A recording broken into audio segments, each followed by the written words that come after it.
So I'm a little late on this, but recently there was a lot of reveals for new games, new movies, the Switch 2, new teasers, new room reveal. I got too silly. So I want to finally take this moment to talk about all the things that I'm excited about, in no particular order, and if you all want, I could do more in-depth videos on each of these topics, so please let me know. Also subscribe! So the first thing I want to talk about is this new game coming out in a little over a month. It's called Lost Soul Aside. This game has been in development limbo for like 10 million years, but finally it has gotten a release date, and I'm definitely going to get it eventually, maybe we'll see. This was the kind of game that was shown off like 9 years ago and then just disappeared, and now it's finally back. I only really found out about it like 3 years ago, and I've been absolutely obsessed about it. The way that combat flows, the cool looking main character, he's so hot. I just love the way it looks. There's a lot to get excited about, especially since this is this company's first game. Don't quote me on that because I googled it for like 2 minutes, I could be wrong. From what we see from the game so far, we play as Kaiser, I don't really know how to say it. He somehow gets thrown into the situation where he is forced to be the hero to save his sister. Kaiser's main power comes from this entity called Arena, and it can do so many things like make weapons, manifest wings, ride skateboards, create explosive attacks, raise up the lady. The playstyle is insanely flexible and freeform. If you ever play games like Devil May Cry, then you're right at home with this. This is all about combos and tying moves together. You can fight in the air, dash through enemies, shoot magic sword beams, just dance around the battlefield. It's super cool. A lot of people don't know this, but I actually really like games like Devil May Cry, Final Fantasy 16, Sekiro. I never got a chance to play Sekiro though. I absolutely love games that like you have to be quick, they're fast paced, you have to rely on quick thinking and best optimization and learning the boss's movements and mechanics. I love that kind of stuff. Parrying in games is so satisfying, I need more games like that in my life, please. Which is why I'm also very excited for a game called Phantom Blade Zero. This game is fucking cool. This is exactly what some of my dreams are like. You got this cool guy, he's running up walls and killing like 10 enemies at once, he's pulling out the bazookas. I'm a simple man, I like bazookas. Like honestly, like this is just phenomenal. This is insane that you could just do this. The part I especially can't wrap my brain around is the fact that these are just how fights are. None of this is like cutscenes, all this is just your normal inputs. I don't even know how this is gonna work when normal people like me play. That's honestly my biggest fear, because I want to be cool. If I can't be as cool as they are in the trailers, then I don't know, I'm gonna go cry in the corner somewhere. There's no release date for this game yet, but that's fine, I got a pretty boy to hold me over.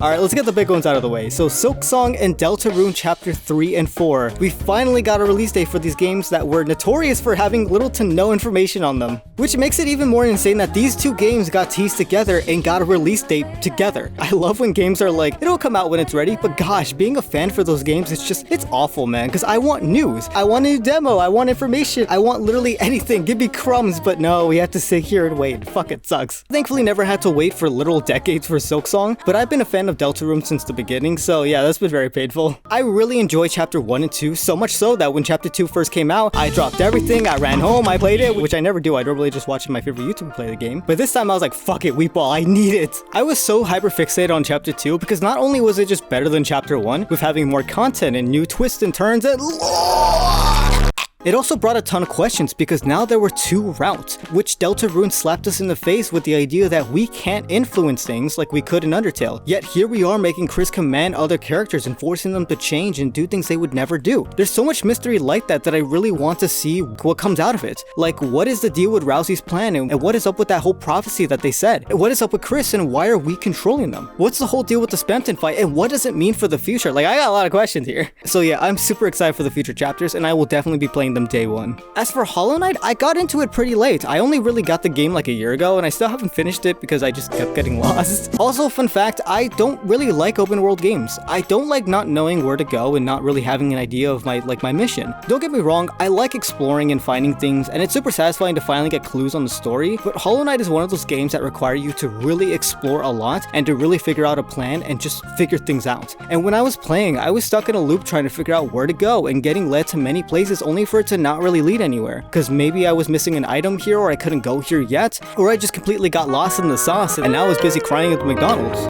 The game really opens up fast every time you unlock a new ability, and you don't even need most of them to finish the game. If you really know what you're doing, you can finish the game in an hour, and that's crazy to me.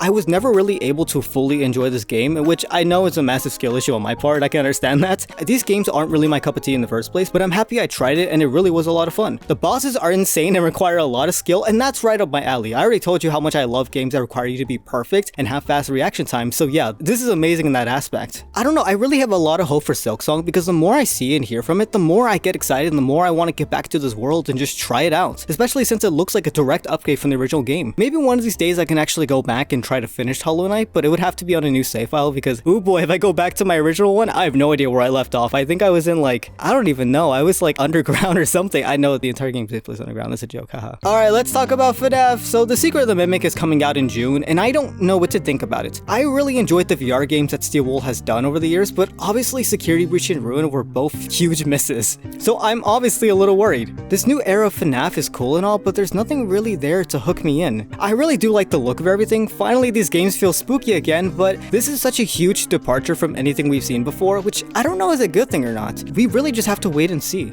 This definitely doesn't look like FNAF, but maybe that's a good thing, because now we can try different things and possibly have more spooks and scares along the way. I'm actually happy that we have like a character, or I guess an enemy, that can just wear any suit, because that basically means that they could be literally everywhere, and that's cool. There's so many costumes everywhere you look around this facility, and it'll be super scary just to walk past the corner and then bam, they take your face. The hand crank device does actually make a return, so we do know there will be light puzzle solving, like how there was in Ruin, and there's a few shots of an office area, so maybe there'll be a whole camera system, or it could just be there for opening up different sections of the warehouse. I'm really not sure. I will say though that this place does look huge, but I hope it's not like too big like Security Breach was, because some of those sections were just completely not needed at all, and it was just like, oh, go here, okay, you got the one item, all right, I'll come all the way back here. And which makes me wonder how long the game is going to be, because Security Breach made you do a lot of backtracking, a lot of random things to pad out game time. I really hope Secret of the Mimic doesn't do that, especially since this game doesn't look like it has sections. It just looks like it has different locations that you have to pass through. We also see the return of the distraction mechanic from Security Breach, so that's pretty cool. I really hope there's more stuff like that.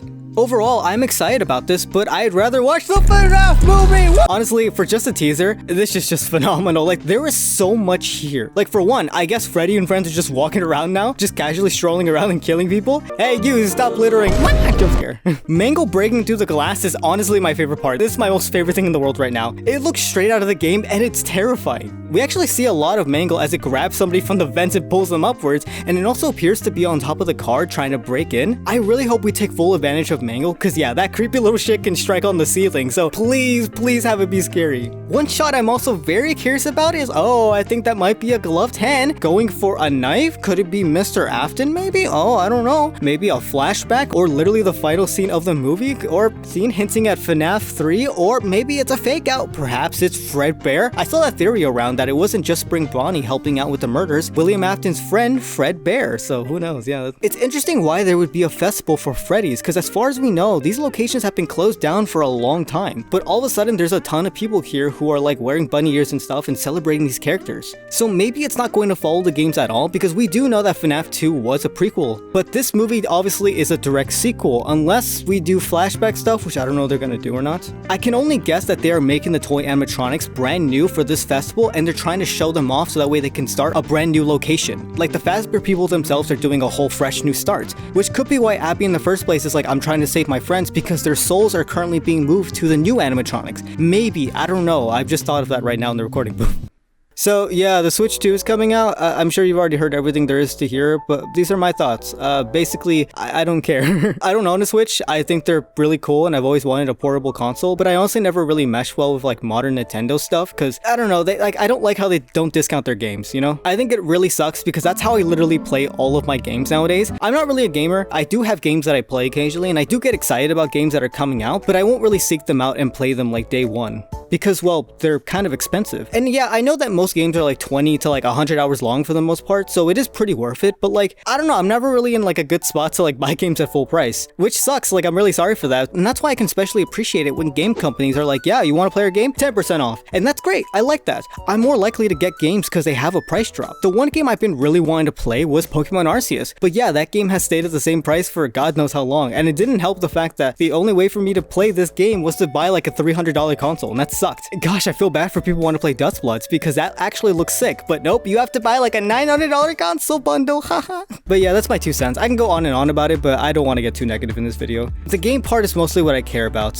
which on that note, yes, the $90 games suck. I'm definitely never affording those. Fun fact though, I actually was trying to figure out, because like I've been wanting to get a new PC. I've been saving up for it for like a year already, and this is gonna sound really dumb to a lot of people, but I was like, what if I get a portable PC, and whenever I need in like desktop mode, I can just put it in the dock and I can do all my work, but I can also take it on road trips. And this is really dumb because like I'm not the kind of person to go out too often. So in my mind, I'm like, oh, I can't wait to play Lethal Company while I'm driving. Like the idea of a portable PC or portable console is so cool to me, but I could never really take full advantage of that. I'm not the kind of person that travels a lot, so it's really hard for me to like justify the whole portable console thing. But it's cool. It's really cool. It's like, oh, I could put it in the dock and then I can go lay down and I could still play my game. Isn't that cool? Let me know what y'all think. And if you want me to make a more in-depth video about all these topics, then yeah, please let me know. I'd love to really talk about my theories for Deltarune, or just talk about why I hate open world games, or how much I just love the sexy hot man in Lost Soul Aside.